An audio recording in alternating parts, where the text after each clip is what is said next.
ಅಕ್ಷರ ದಾಸೋಹ ಹಾಗೂ ಅಂಗನವಾಡಿ ನೌಕರರ ವಿವಿಧ ಬೇಡಿಕೆಗಳನ್ನು ಈಡೇರಿಸುವಂತೆ ಆಗ್ರಹಿಸಿ ರಾಜ್ಯ ಅಕ್ಷರ ದಾಸೋಹ ಮತ್ತು ಅಂಗನವಾಡಿ ನೌಕರರ ಸಂಘದ ಜಿಲ್ಲಾ ಸಮಿತಿ ಸಿಐಟಿಯು ನೇತೃತ್ವದಲ್ಲಿ ನಗರದಲ್ಲಿ ಪ್ರತಿಭಟನೆ ನಡೆಸಲಾಯಿತು. ಜಿಲ್ಲಾ ರಂಗಮಂದಿರದಿಂದ ಆರಂಭವಾದ ಪ್ರತಿಭಟನಾ ಮೆರವಣಿಗೆ ನಗರದ ಪ್ರಮುಖ ಬೀದಿಗಳಲ್ಲಿ ಸಂಚರಿಸಿ ಜಿಲ್ಲಾಧಿಕಾರಿ ಕಚೇರಿ ಎದುರು ಧರಣಿ ನಡೆಸಿತು.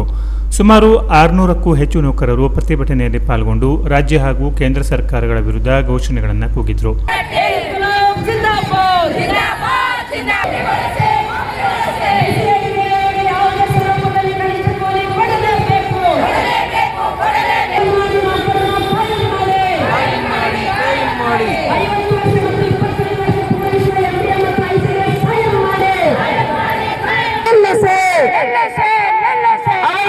ಪ್ರತಿಭಟನಾಕಾರರು ಮಾತನಾಡಿ ಅಕ್ಷರ ದಾಸೋಹ ಯೋಜನೆಯನ್ನು ಖಾಸಗಿ ಸಂಸ್ಥೆಗಳಿಗೆ ವಹಿಸುವ ಮೂಲಕ ಯೋಜನೆಯನ್ನು ದುರ್ಬಲಗೊಳಿಸಲಾಗುತ್ತಿದೆ.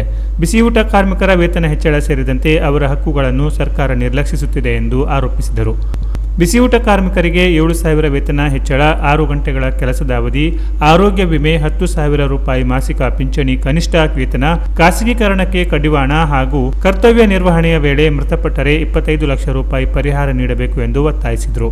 ಅಂಗನವಾಡಿ ಕಾರ್ಯಕರ್ತೆಯರಿಗೆ 15,000 ರೂಪಾಯಿ, ಸಹಾಯಕಿಯರಿಗೆ 10,000 ರೂಪಾಯಿ ಗೌರವಧನ, ಎಲ್ಲ ಅಂಗನವಾಡಿ ಕೇಂದ್ರಗಳಲ್ಲಿ ಎಲ್ಕೆಜಿ ಯುಕೆಜಿ ಆರಂಭ, ಎಸ್ಐಆರ್ ಸಮೀಕ್ಷೆ ಸೇರಿದಂತೆ ಹೆಚ್ಚುವರಿ ಕೆಲಸಗಳಿಂದ ವಿನಾಯಿತಿ, ಪೋಷಣ್ ಟ್ರ್ಯಾಕರ್ ಹೆಸರಿನ ಕಿರುಕುಳ ನಿಲ್ಲಿಸುವುದು, ಮೊಬೈಲ್ ಡೇಟಾ ವೆಚ್ಚ ಭರಿಸುವುದು, ಫೋರ್ಟಿಫೈಡ್ ಆಹಾರ ಹಿಂಪಡೆಯುವುದು ಹಾಗೂ ಟಿಎಡಿಎ ಸೇರಿದಂತೆ ವಿವಿಧ ಬೇಡಿಕೆಗಳನ್ನು ಈಡೇರಿಸುವಂತೆ ಆಡಳಿತದ ಮೂಲಕ ಸರ್ಕಾರಕ್ಕೆ ಮನವಿ ಸಲ್ಲಿಸಿದರು.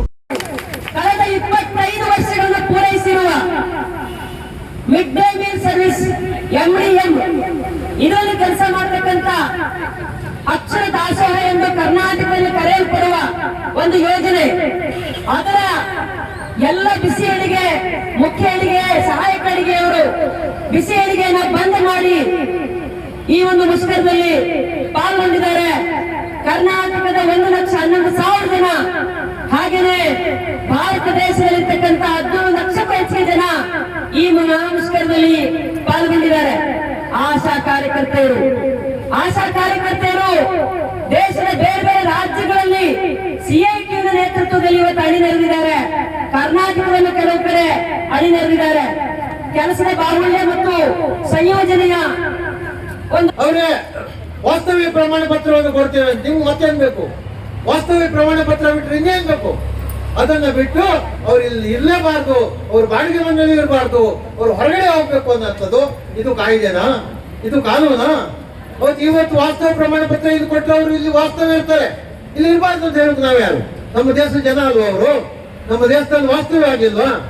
ಇಂಥ ಒಂದು ಕೆಟ್ಟ ಪ್ರವೃತ್ತಿಯನ್ನ ಮಾಡ್ತಾ ಇರುವಂತ ಈ ಸರ್ಕಾರದ ವಿರುದ್ಧ ಇವತ್ತು ಸಿಡಿದೇಳ್ಬೇಕಾದಂತ ಪರಿಸ್ಥಿತಿ ಇದೆ. ಸ್ವಾಮಿ, 1 ತಿಂಗಳ ನೀವು ಅವಕಾಶಗಳನ್ನು ಕೊಟ್ಟಿರಿ ಫಾರ್ಮ್ ತುಂಬಲಿಕ್ಕೆ.